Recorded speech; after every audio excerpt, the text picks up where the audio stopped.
अखाड़े के संस्थापक हैं ऋषि अजय दास। उनकी ओर से एक प्रेस रिलीज जारी की गई है कि आचार्य महामंडलेश्वर लक्ष्मीनारायण त्रिपाठी ने कथित तौर पर असंवैधानिक ही नहीं बल्कि सनातन धर्म और देश हित को छोड़कर ममता कुलकर्णी जैसे देशों के मामले में लिप्त महिला जो कि फिल्मी ग्लैमर से जुड़ी हुई है, उन्हें बिना किसी धार्मिक और अखाड़े की परंपरा को मानते हुए वैराग्य की दिशा के बजाय सीधे महामंडलेश्वर की उपाधि और पट्टाभिषेक उनका करा दिया गया, जिस कारण से मुझे आज बेमन से मजबूर होकर देश हित, सनातन और समाज हित में इन्हें पद मुक्त करना पड़ रहा है। तो तमाम विवादों से उनका नाता रहा है। वो एक ड्रग तस्करी के केस में भी अभियुक्त रही हैं और उनके ऊपर देशद्रोह का मामला भी चला। और उन तमाम चीज़ों के बाद जब उनके तमाम इंटरव्यूज हुए तो उन्होंने कहा कि अब मैं काफ़ी पहले ही मोक्ष की दिशा में बढ़ना चाहती थी और मुझे ऐसा कहा गया और मेरा एग्जाम लिया गया। उदाहरण के लिए किन्नर अखाड़े के गठन के साथ ही वैजयंती माला गले में धारण कराई गई थी जो कि श्रृंगार का प्रतीक थी, लेकिन उसे त्याग कर रुद्राक्ष की माला पहन ली गई जो कि संन्यास का प्रतीक है और संन्यास बिना मुंडन संस्कार के मान्य नहीं होता है। Hi guys, welcome back to Sinful Reactions. So आज हम बात करेंगे ममता कुलकर्णी के बारे में। ममता कुलकर्णी को किन्नर अखाड़े से महामंडलेश्वर की पदवी से निष्कासित किया गया है।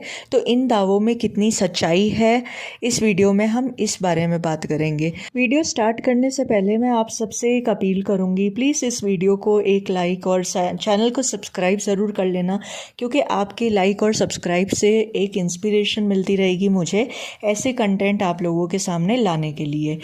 ऋषि अजय दास जी ने जो भी एलिगेशंस लगाए हैं ममता कुलकर्णी के खिलाफ और ये बताया है कि उनको महामंडलेश्वर की पदवी से निष्कासित किया गया है और जूना अखाड़ा से भी उनको एक्सपेल किया गया है। सिर्फ उन्हें ही नहीं, लक्ष्मी नारायण त्रिपाठी को भी निकाला गया है। तो इन दावों में कितनी सच्चाई है वो आप जान लीजिए, क्योंकि लक्ष्मी नारायण त्रिपाठी ने भी एक प्रेस कॉन्फ्रेंस की है जिसमें उन्होंने अजय दास जी के बारे में बहुत सारे चिट्ठे खोले हैं।